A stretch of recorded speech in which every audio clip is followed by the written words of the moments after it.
It was just after midnight on September 26, 1983. Inside a Soviet early warning bunker, the night shift was quiet. No phones ringing, no raised voices, just the low hum of machines and the glow of monitors. Then an alarm went off. Not a drill, not a test. According to the system, the United States had just launched a nuclear missile. The officer on duty was Stanislav Petrov. His job was simple on paper: observe, report, and follow protocol. The rules were clear.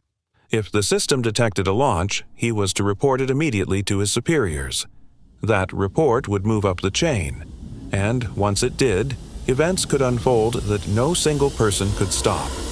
Within moments, the alarm sounded again. Another missile, then another. The system now showed multiple incoming nuclear warheads supposedly launched from the United States. This was the Cold War at its most dangerous moment. Tensions between the U.S. and the Soviet Union were already high. Both sides were nervous. Both expected the other to make a mistake. A nuclear first strike was not unthinkable, and according to the screen in front of him, it was already happening. Petrov knew what the system was telling him. He also knew what the system was. It was new, recently deployed, largely untested under real-world conditions. If the United States were truly launching a nuclear attack, logic suggested it wouldn't be just a handful of missiles. A real first strike would be overwhelming, decisive, crippling, but the screen showed only a few. Petrov waited for confirmation from ground-based radar systems. Nothing appeared.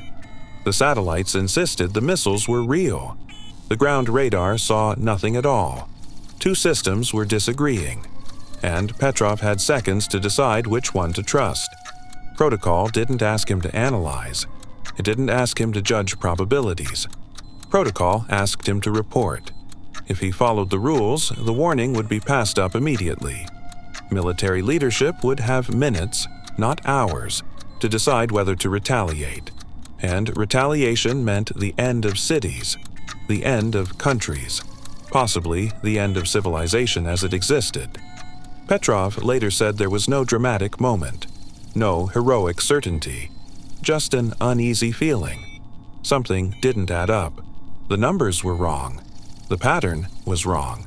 And above all, the idea that a nuclear war would begin with just a few missiles felt wrong. So he did something he was never trained to do. He made a judgment call. Petrov reported the alert as a false alarm. Not possible, not uncertain, false. Then he waited. The minutes that followed were quiet. No explosions, no confirmation, no retaliation. If the missiles were real, they would already have hit their targets. Nothing happened. Later, investigators discovered the cause. Sunlight had reflected off high-altitude clouds in just the wrong way, confusing the Soviet Oko early warning satellites. The system had interpreted light as missile launches, a perfect alignment of technology, atmosphere, and error. Petrov had been right. There was no celebration, no public recognition. In fact, Petrov was criticized for not following protocol correctly. His incident report was incomplete. The system logs were messy. From the institution's point of view, he had created a problem, even though the system had been wrong.